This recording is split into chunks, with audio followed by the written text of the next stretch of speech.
আছে, আমারটাও অন হোল্ডেই আছে। অন্য কোনো দলের সঙ্গেও জোট হতে পারে।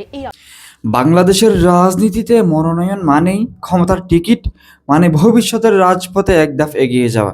কিন্তু সেই টিকিট পাওয়া মানে যোগ্যতা নয়, মনোনয়ন মানে সম্পর্ক, অনুগততা আর দলীয় হিসাব। আমরা অনেক সময় দেখি কেউ কেউ বছরের পর বছর মাঠে থেকে রাজনীতি করছে। মানুষ তার কাজ চেনে, শিক্ষা আছে, জনপ্রিয়তা আছে, বক্তব্যে জোর আছে, কিন্তু শেষ মুহূর্তে যখন মনোনয়ন দেওয়া হয় তখন সেই নামটা আর থাকে না। থাকে এমন এক নাম যাকে এলাকার মানুষ হয়তো চিনেই না। তখন প্রশ্ন ওঠে, দলীয় রাজনীতির আসল মাপকাঠি কি যোগ্যতা নাকি আনুগত্য?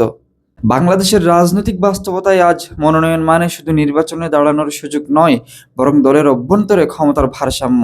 অনেক সময় দেখা যায় যে নেতা জনগণের কাছে গ্রহণযোগ্য, সেই দলের উচ্চ পর্যায়ের কাছে অসুবিধাজনক, কারণ সে নিজের মতো বলতে জানে, ভুল দেখলে প্রশ্ন তোলে, নেতৃত্বকে তোষামোদ করে না।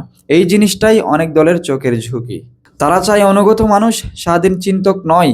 এই কারণে দলগুলো প্রায়ই এমন লোককে মনোনয়ন দেয় যে ক্ষমতায় গেলে নেতৃত্বের নির্দেশে নির্ভরযোগ্যভাবে কাজ করবে, যে কখনো প্রশ্ন করবে না, শুধু জি স্যার বলবে।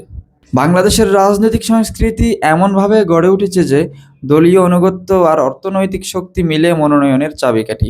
অনেক ক্ষেত্রেই দেখা যায় যোগ্য প্রার্থী শুধু এই কারণে বাদ পড়ে যায় যে দলের ভেতরের ক্লেন, উপদল, উপকমিটি এইসব অদৃশ্য শক্তিরা ঠিক করে দেয় কে টিকিট পাবে।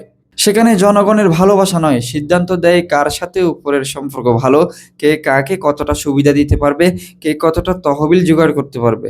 যেসব মানুষ সৎভাবে রাজনীতি করে তাদের জন্য এই সিস্টেম এক প্রকার যন্ত্রণা, কারণ তারা জানে তাদের পরিশ্রম, তাদের সততা, তাদের জনপ্রিয়তা সব কিছুই শেষ পর্যন্ত কোনো কাজে লাগে না যদি দলের অভ্যন্তরীণ শক্তি তাদের পক্ষে না থাকে। অনেক শিক্ষিত, যুক্তিশীল মানুষ এই কারণে রাজনীতিতে টিকে থাকতে পারে না। তারা ধীরে ধীরে প্রান্তে চলে যায়, হতাশ হয়ে পড়ে। কেউ কেউ দল ত্যাগ করে বা রাজনীতি থেকেই সরে দাঁড়ায়। অন্যদিকে যারা দলীয় সিনিয়র নেতাদের কাছে প্রিয়, যাদের অর্থবল আছে, তারা মনোনয়নের জন্য প্রচুর লবিং করে। তারা জানে রাজনীতি শুধু মাঠের কাজ নয়, এটা এক ধরনের ব্যবসাও। তারা বিনিয়োগ করে, জানে মনোনয়ন পেলে সেটা পরে ক্ষমতার দরজা খুলে দেবে। আর এই বিনিয়োগের রাজনীতি আজ আমাদের দেশের রাজনৈতিক মানচিত্রে খুব বাস্তব এক দিক। অর্থ আর আনুগত্যের এই নোড়ে যোগ্যতা হারিয়ে যায়, মেধা চাপা পড়ে যায়, আর সত্যিকারের নেতৃত্বের জায়গা দখল করে ফেলে চাটুকার।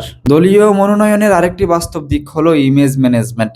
কেউ যদি গণমাধ্যমে বেশি জনপ্রিয় হয়ে ওঠে বা নিজের মতামত স্পষ্টভাবে প্রকাশ করে, অনেক সময় সেটাও দলের শীর্ষ নেতৃত্ব পছন্দ করে না। তারা ভাবে এই জনপ্রিয় মুখ ভবিষ্যতে হুমকি হতে পারে, তাই সেই মুখটাকে ধীরে ধীরে দূরে সরিয়ে দেওয়া হয়। তার নাম ওঠে না মনোনয়নের তালিকায়। যাই হোক, যা বোঝার তা তো আপনারাই বোঝেন। ধন্যবাদ সকলকে এতক্ষণ ভিডিওটি দেখার জন্য।